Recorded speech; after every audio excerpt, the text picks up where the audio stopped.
After 14 months of planning, we were finally off on our South American adventure. We had had a 7-hour layover in the Admirals Club at Miami Airport and an overnight flight.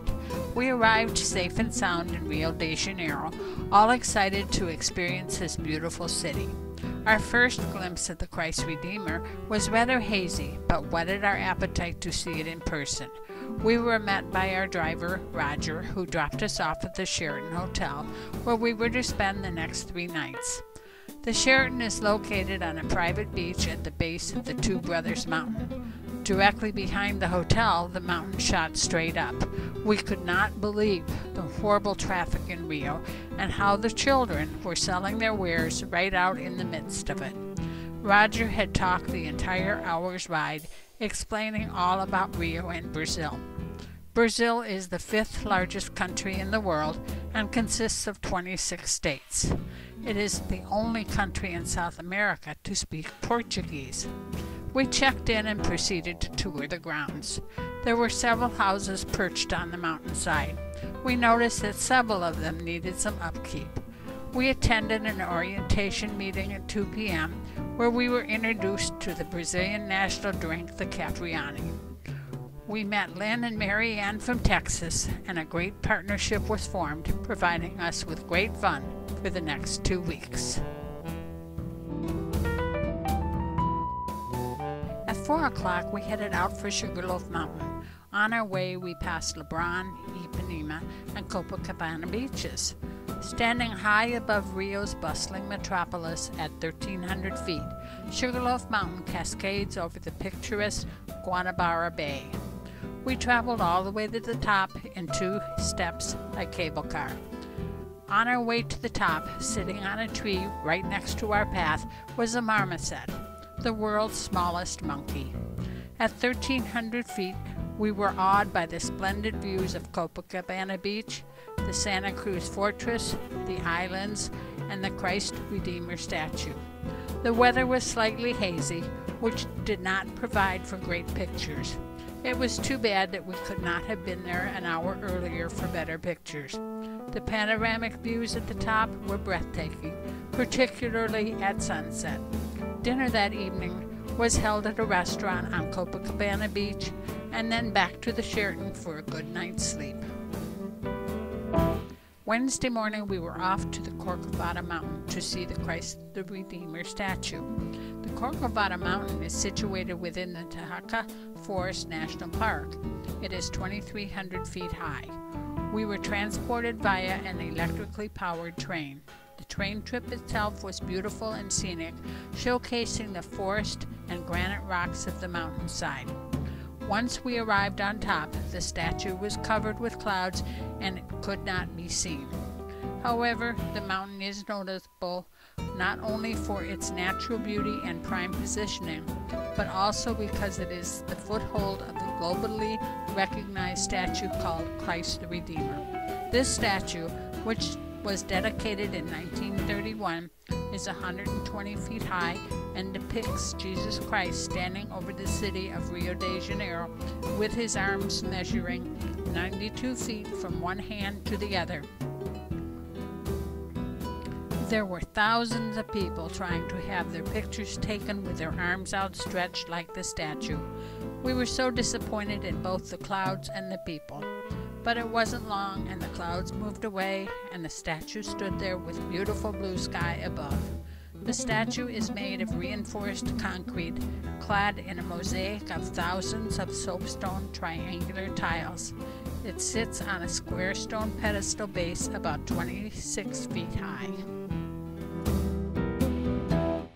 Our next stop was the Metropolitan Cathedral of St. Sebastian. The structure, although resembling and inspired by the Mayan pyramids in Mexico, is conical in form with a diameter of 315 feet and an overall height of 246 feet. It was completed in 1979. The cathedral has 4 rectilinear stained glass windows which soar 210 feet floor to ceiling. It seats 5,000 or 20,000 standing. The interior of the cathedral features a vast Greek cross hovering above the main altar. Pope John Paul II celebrated 2 masses on his 2 visits to Rio, and in July 2013, Pope Francis celebrated Mass at World Youth Day. Outside stands a unique bell tower and a statue of Pope John Paul II. We were dropped off in Ipanema at a jewelry factory, and all resisted the temptation to purchase some bling. We decided the streets were safe enough and there were safety in numbers, so we proceeded to the Girl from Ipanema bar for lunch and a Capriani. It was such a beautiful day, and after all we were in Rio, so we decided to walk the beach, taking in all the sights along the way. The beach was crowded with volleyball players and sunbathers, and somehow we looked a little out of place, but we didn't care.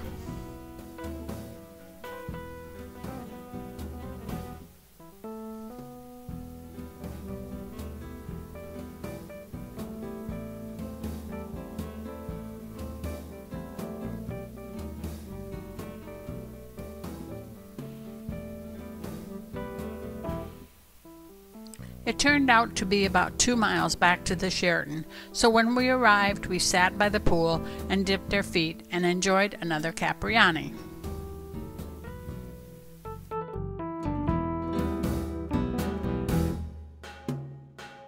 That night we went to dinner at a Brazilian steakhouse and then to the Plataforma Samba show. It was an excellent show depicting the history of Brazil, starting with the native Indians, the Portuguese, the slaves, and up to the present. They also paraded many of the elaborate carnival costumes. The annual spectacle of Carnival pits the city's 12 best samba schools against one another in ornate parades that include over 2,500 participants each and cost more than $3 million to produce. The enormous effort is largely made by Rio's poorest citizens. The samba schools are mostly located in impoverished neighborhoods, and armies of volunteers from nearby slums spend 9 months or more sewing, sweating, practicing the samba songs and dance moves, all for an 80-minute presentation before well-imbibed spectators. Thursday morning we headed off to learn about Rio's favelas. 1/4 of Rio's population live in the 950 favelas in Rio. Most often referred to as slums, this description doesn't apply to the vast majority of favelas in Rio. The primary brick and cement houses are built well and to last, with running water, electricity, garbage collection, and internet access, though of low quality. There are, for the most part, vibrant places that buzz with life and activity. It is unfair and wholly inaccurate to regard their communities as destitute. We were amazed at the conditions that we saw, but people seemed happy. At one point we were taken to an overlook to get an overview of the Roquina favela. One thing that stood out was the number of satellite dishes amongst the rooftops. Favela residents invest in and take great pride in their homes and the improvised shacks of their communities. Beginnings have been, for the most part, been replaced by solid permanent structures. In some of the favelas, for example, 98% of the homes are made of brick, concrete, and reinforced steel, and 99% have concrete or roof tile roofs. In other words, categorically not shanties. We walked the streets, viewing their markets, passed by a group of motorcycle taxis, and toured a school. Even the animals in the favelas aren't bothered by their surroundings.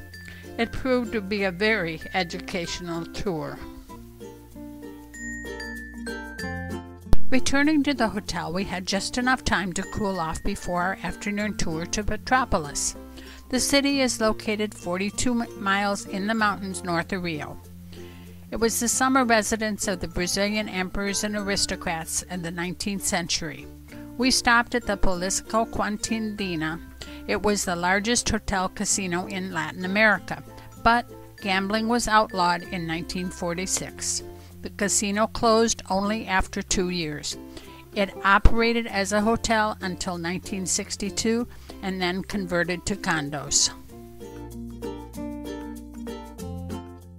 The Imperial Museum in Petropolis is one of the most attractive cultural points of interest, located in the town's historic center. The museum was one of Emperor D. Pedro II's favorite residences. It does not compare with the palaces of Europe, however. We then walked to the St. Peter of Alcantara Cathedral. The church has an imperial mausoleum, which has the remains of the former Emperor D. Pedro II and several family members. The construction began in 1884 and was completed in 1925, with the towers being built in 1969. With cooler weather, historic buildings, plenty of ecotourism and adventure opportunities, and charming hotels, Petropolis is the closest mountain resort around Rio. For those reasons, the mountain city does not boast many nightclubs or fancy discos, preferring charming retrofitted restaurants for eating and drinking wine while enjoying the fresh evenings. Friday morning it was off for Buenos Aires. Once we arrived at our hotel, we were off on a walking tour of the area. Our hotel had a beautiful private garden in the back. Buenos Aires is the largest city and the capital of Argentina, and the second largest metropolitan area in South America.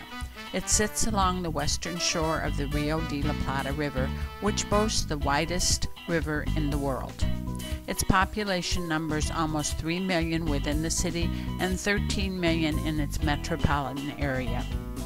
The area around the hotel was a mixture of old and new. Around the corner from our hotel was an art museum and beautiful old buildings. The next block was the Four Seasons Hotel, with its horse sculptures adorning the front entrance. The next morning we were off on a city tour. We first passed the Torre Memorial Clock Tower, then the Plaza de Mayo, first mapped out in 1580, traveling down the widest street in the world, 16 lanes wide. The center of the plaza features an obelisk erected to commemorate the independence from Spain. Grand 19th century buildings line the plaza. Nearby are the city council buildings, known as the Cabildo, the Casa Rosada government buildings, and fine bank buildings.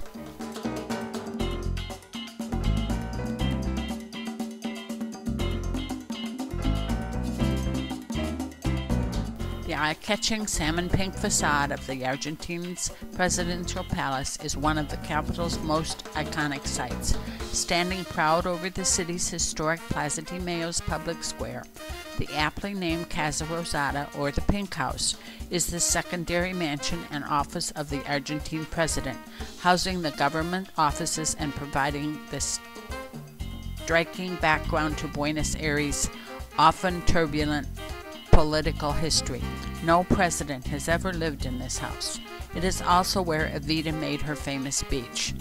This poor tourist just could not go one step further. Plaza Mayo is also the site of the Metropolitan Cathedral. It is the mother church of the Archdiocese of Buenos Aires. The most important is the main gilded wood altarpiece in Rococo style dating from 1785. The cathedral is the former church and home of Pope Francis.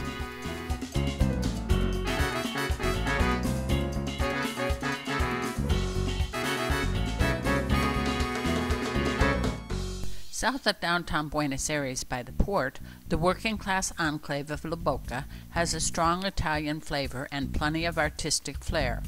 It is strongly linked to the history of the tango. The essence of La Boca can be found on Camino Street, with its brightly painted houses and funky atmosphere. Camino Street is one of the most famous streets in Buenos Aires. It may not be a grand boulevard, but Camino is a historic walkway that grabs your attention from the moment you enter.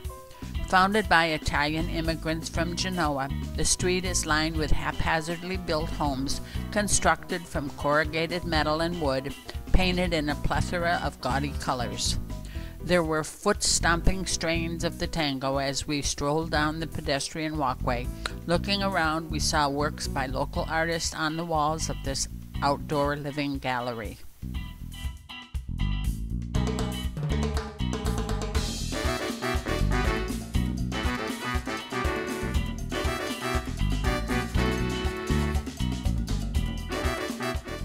We next passed the Plaza of the Argentine National Congress. It is located at the western end of the Avenida de Mayo. It was constructed between 1898 and 1906. The palace is now a National Historic Landmark. While it may seem odd that one of Buenos Aires' principal tourist attractions is a cemetery, the Recoleta Cemetery is no ordinary graveyard. Encircled by a towering perimeter wall and entered by a striking columned portico, Recoleta Cemetery is one of the world's most exquisite necropolises, a glorious city of the dead that houses some of the country's most prominent political, military, and artistic icons. Over 6,400 tombs are found in the cemetery, laid out in formal tree-lined avenues and punctuated with beautifully sculptured monuments, poignant marble statues, and grand bronze cast mausoleums. One of the most visited tombs is that of the city's beloved Eva Perón, or Evita, whose family vault blooms year-round with bunches of fresh flowers and is inscribed with the promise, "I will return."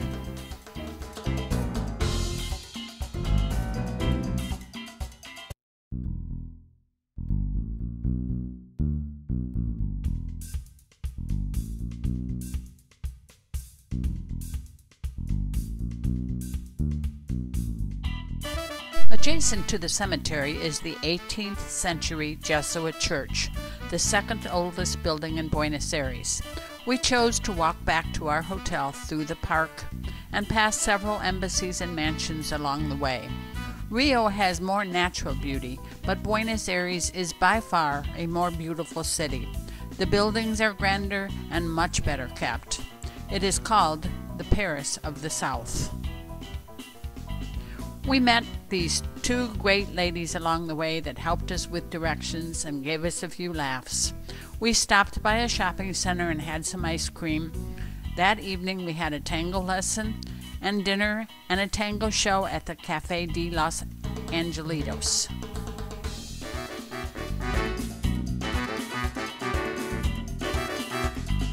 Sunday morning, as we headed off through the Argentine countryside, we passed this unusual steel flower, which opens at daylight and closes its petals at dark. Our destination for the day was the Santa Susana Ranch, an hour's drive from Buenos Aires.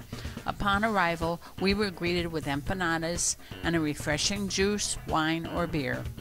We visited the home-turned museum, filled with the family's furniture, gadgets, and clothes from the past, and a small chapel next to the main house. The ranch occupies almost 3,000 acres and is mainly dedicated to agricultural activities. Today, the original house is a small museum, and the immediate grounds offer a day on the Pampas experience to visitors every day of the week.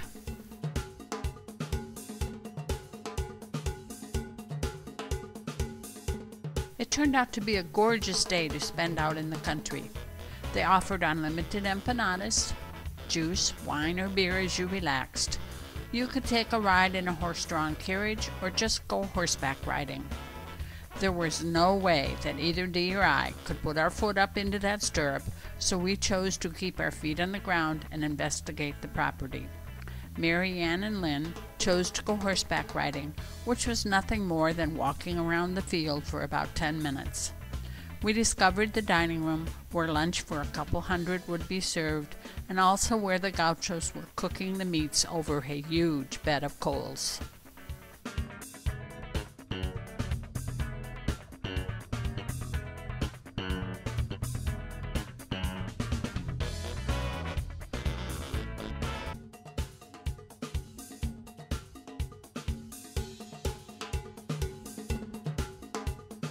We enjoyed lunch of salads and a selection of grilled meat, followed by dessert, and of course accompanied by wine, beer, and soft drinks, all you could eat or drink.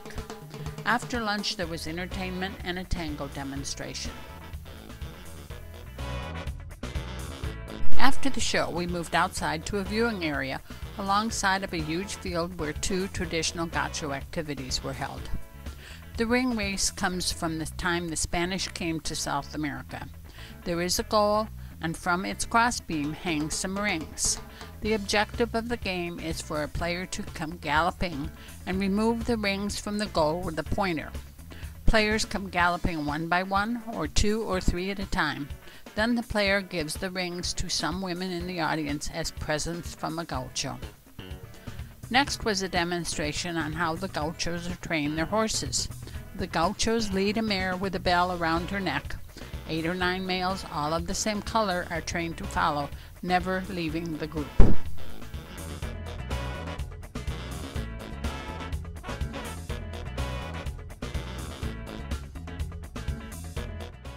Monday morning, bright and early, as we headed for the airport and our flight to Iguazu Falls, we passed an area similar to that of Rio's favelas. Upon arrival in Iguazu, we headed directly for Iguazu Falls.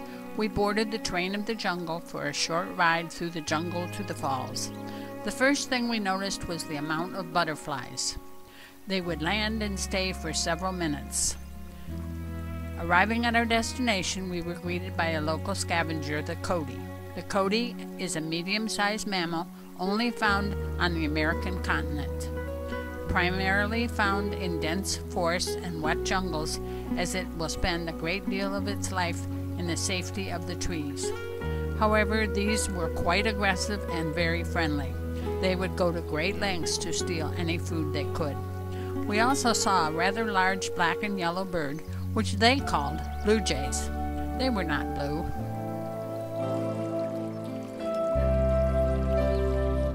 Voted as one of the 7 natural wonders of the world, Iguazu Falls is undoubtedly the most visited natural attraction in South America. Iguazu Falls are the world's largest waterfalls. They extend over 2 miles in a semicircular shape. Of the 275 falls that collectively make up Iguazu Falls, Devil's Throat is the tallest at 260 feet in height. They were discovered in 1541 and established in 1984 as a National World Heritage Site by UNESCO.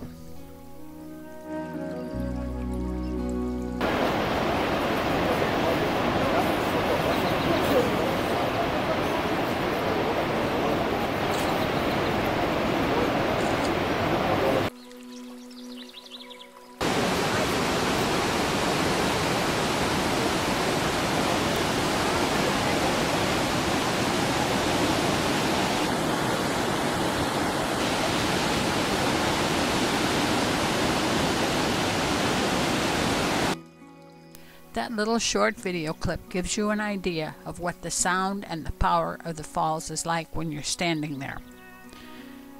They border between Brazil and Argentina. The area has subtropical climate with abundant precipitation and rainforests that are host to hundreds of rare and endangered species of flora and fauna. On rare occasions, when there is little rainfalls, the falls have almost completely dried up. Luckily, we had a hot, beautiful, sunny day.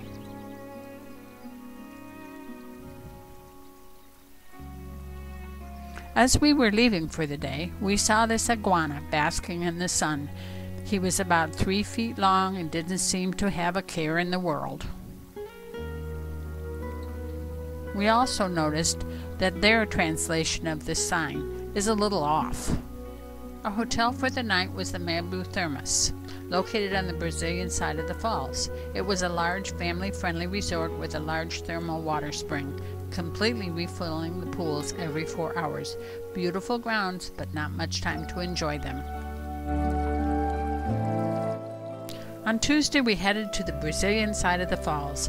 Special walkways have been built around Iguazu Falls to allow visitors to get close up to the wonder of their natural beauty and power. A long pathway along the canyon allows a completely uninterrupted, unlimited experience of the splendor of Iguazu. The Iguazu Falls are so exquisite that they have been used as backdrops for many films. The Devil's Throat is considered the highlight of the falls. A walkway leads out to the base of the falls. The mist became gradually thicker the closer I got. Devil's Throat was about to turn into a full-on rain shower. I had to turn back, but Dee continued on and got soaked, even with a poncho on. From the top, the amount of water flowing endlessly over Devil's Throat was unthinkable. It was humbling to see its power. It seemed impossible that that much power could be generated naturally without any aid from mankind. We gazed in awe at the incredible force of tons and tons of water gushing over the falls. Like any well-developed natural attraction, Iguazu Falls National Park offers a number of ways to experience the falls. We chose to take the raft trip under the falls. Our guide dropped us off and made the arrangements for the three of us. We took a jeep ride through the forest, descended down to river's edge, donned our life jackets and ponchos for our thrill ride. For the next 20 minutes, we screamed our heads off as the driver sped in and out of the falls and through the rapids, subjecting us to the pounding water, the ultimate bucket challenge. Dangerous currents, whirlpools, rocks, and other hazards around the plunge pools. It was intense, but thrilling. We had been warned. You will not get wet, you will get soaked. And soaked we were. But it was a once-in-a-lifetime experience we shall never forget.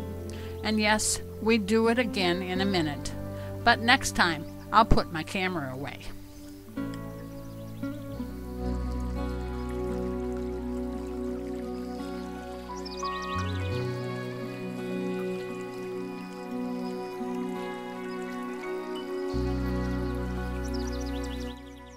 That evening we flew to Lima, Peru, arriving late. The next morning we ventured out to explore the Miraflora area of Lima.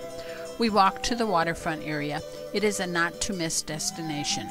The view over the Pacific Ocean is stunning. It spans several miles along the Pacific coast and is dotted with parks, bike paths, shopping malls, and sculptures, and a lighthouse. The area has several beaches which draw surfers and beachgoers during the summertime.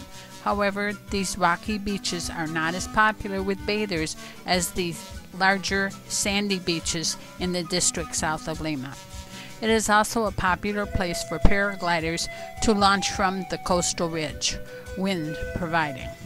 Love Park is the highlight of the walk, a sandy, meandering place with a beautiful mosaic wall. A large sculpture of an embracing couple sits in the center, reminding that love is the most wonderful thing indeed. Miraflora combines traditional and trendy influences, one of the reasons for Miraflora's special charm and flair. Old houses coexist with modern multi-story buildings, hotels, casinos, and banks. There are traditional cafes and restaurants next to modern European-style establishments, or fast food chains, cultural institutions next to discos and bars. At lunch, we decided to try the Peruvian national drink, the Pisco Sour.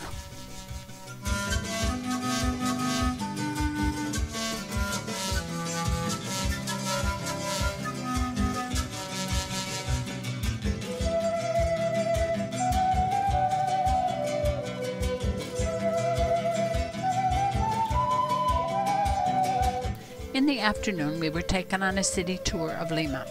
The Plaza Mayo is the main public space of the city, and it is located in the heart of the historic center of Lima. The city was founded in 1535, and since then, the public space has been the scene of various activities and events during the course of Peru's colonial and republican history. Many of the buildings have been damaged by earthquakes that Lima has had. Today, it is surrounded by the headquarters of the major powers of the country and the city: the Government Palace, seat of executive power; City Hall, the seat of local government; Lima Cathedral; and the Archbishop's Palace, with its intricate wooden balconies, headquarters of sacred power; the Convent of San Francisco and its catacombs, where thousands of skulls were discovered in 1943.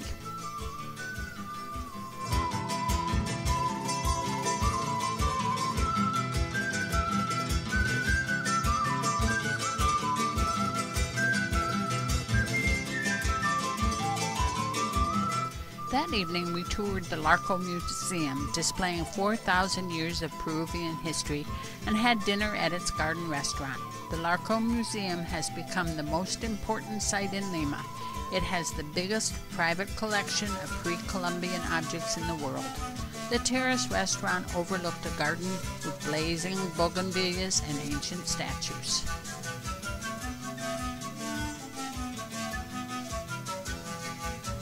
Thursday morning, it was back to the airport, heading for Cusco and the Sacred Valley. We were taken up the mountain several thousand feet for an overview of Cusco and their white Jesus, donated by Palestinian immigrants in 1946 as a thank you to Peru for giving them refuge. The city of Cusco lay before us like a giant patchwork quilt. The Sacred Valley of the Incas was the center of the vast Inca Empire and includes beautiful ancient ruins and villages.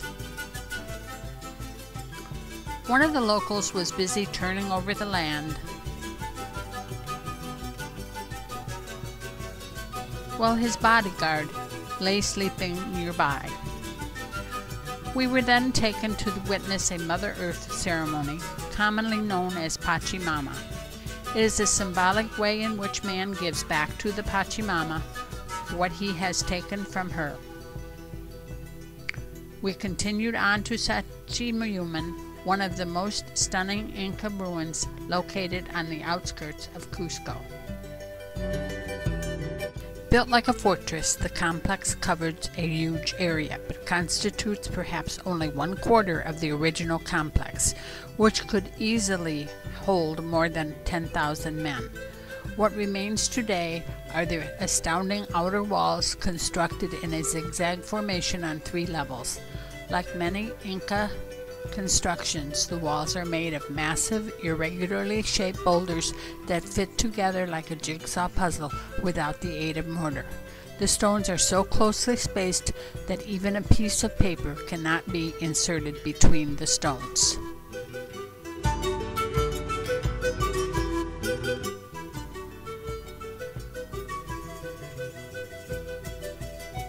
There were a few alpacas grazing in the sunshine. Alpacas usually graze between 11,500 and 16,000 feet. They are considerably smaller than the llamas, and unlike llamas, they were not bred to be beasts of burden, but were bred specifically for their fiber. These look like they could stand the trimming. We continued traveling through the beautiful countryside of the Sacred Valley, viewing some beautiful snow-capped mountains for the Andes in the distance.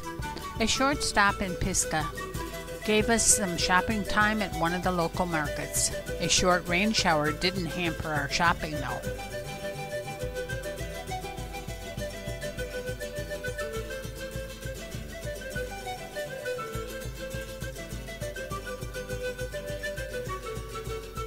We passed through some pretty desolate areas before arriving at our overnight stop in the Sacred Valley. It was a luxurious property with the appearance of a cluster of mountain chalets surrounded by the outstanding mountainous landscape of the Sacred Valley. The complex is a serene and relaxing place to stay, with ample amenities to ensure optimum comfort and relaxation, including an exquisite collection of gardens. We were greeted by a massive lobby, brightly decorated with colorful socas and a central fireplace. Once inside the compound, we quickly forgot what utter poverty existed outside. And after dinner, we enjoyed our usual nightcap before retiring. Friday morning, it was off for Machu Picchu. Our first stop was in an attractive little village of Ollantaytambo. The town is divided into blocks, which are almost entirely intact. Each block has only one entrance, usually a huge stone doorway, which leads into a central courtyard. We were taken to a local home that has been occupied since the 1500s. The owner had her local wares set up for sale. Her chickens and her cats ran free. Inside the one room, there were guinea pigs running all over the floor, as they are her main source of meat. The local people raise and eat them.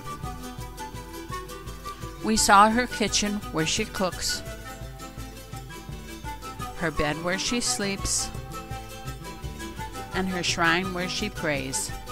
Notice the skulls. It is hard to imagine that people actually live in these conditions.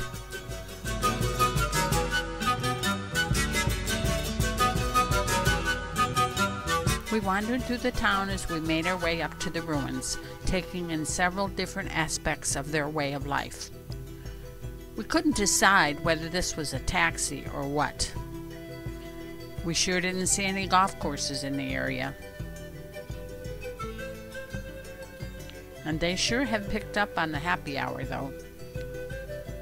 The town is located at the foot of some spectacular Inca ruins, which protected the strategic entrance to the lower valley.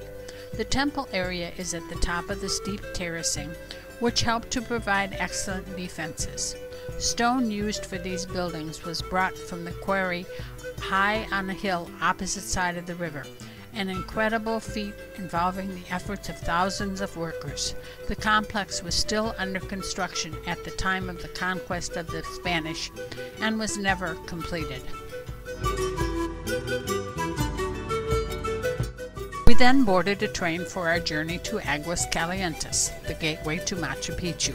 We traveled through the lush green valley alongside a beautiful river. At Aguas Calientes, we boarded a bus for the hair-raising journey up the steep slope to Machu Picchu. Located at 7,000 feet above sea level and nestled on a small hilltop between the Indian mountain range, the majestic city soars above the valley below.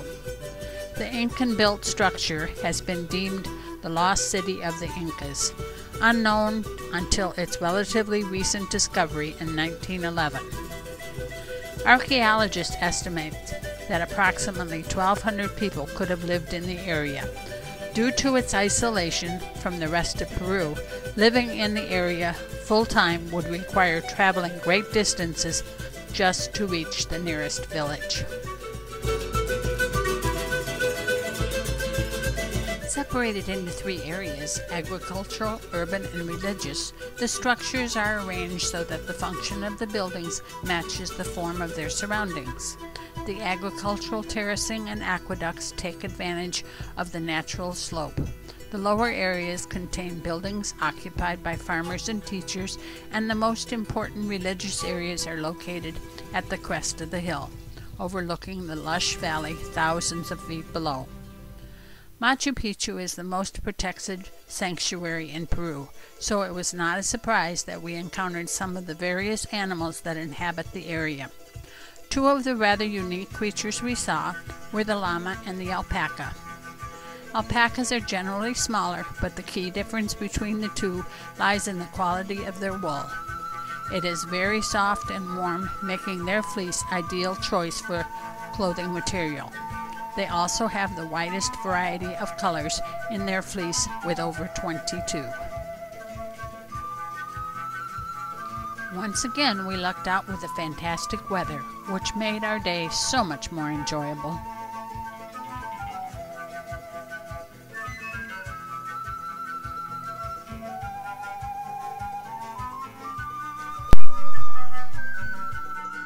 Another pisco sour to toast our great day in Machu Picchu.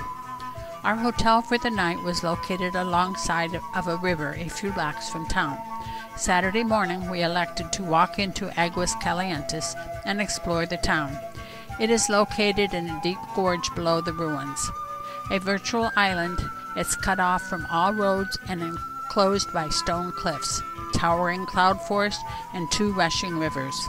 Despite its gorgeous location, it has always been a bit of a no-man's island, with a large itinerant population, slack services that count on one-time customers, and an architectural tradition of rebar and unfinished cement. The town is quite small. Everything is within walking distance of the train station. The town is picturesque, with a small plaza and a church at the center. Of course, there was a rather large local market. During our journey back to Cusco, we stopped at a rest stop. The conditions were not very pleasant, but it gave us an opportunity to take in the views of the snow-capped Andes. Once again, there were several of the local people selling their merchandise in their colorful Peruvian costumes. Unlike Brazil and Argentina, where we saw no one dressed in their heritage, the people of Peru proudly show theirs off.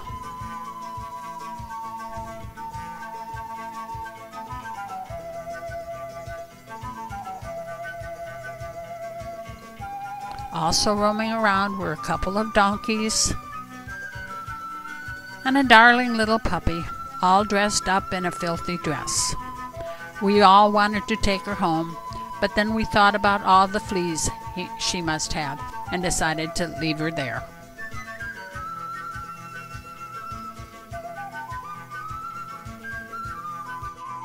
We arrived back in Cusco after dark, just in time for a nightcap. The next morning we were taken on a city tour.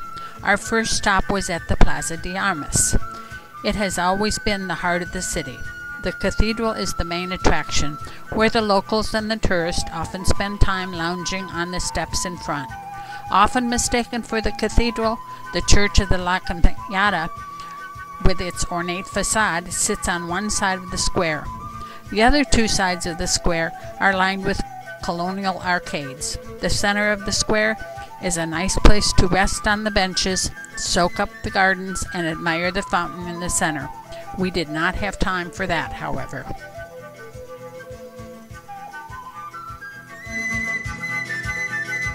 Our last stop was the Santo Domingo Church in the Coricancha, the Inca Temple of the Sun.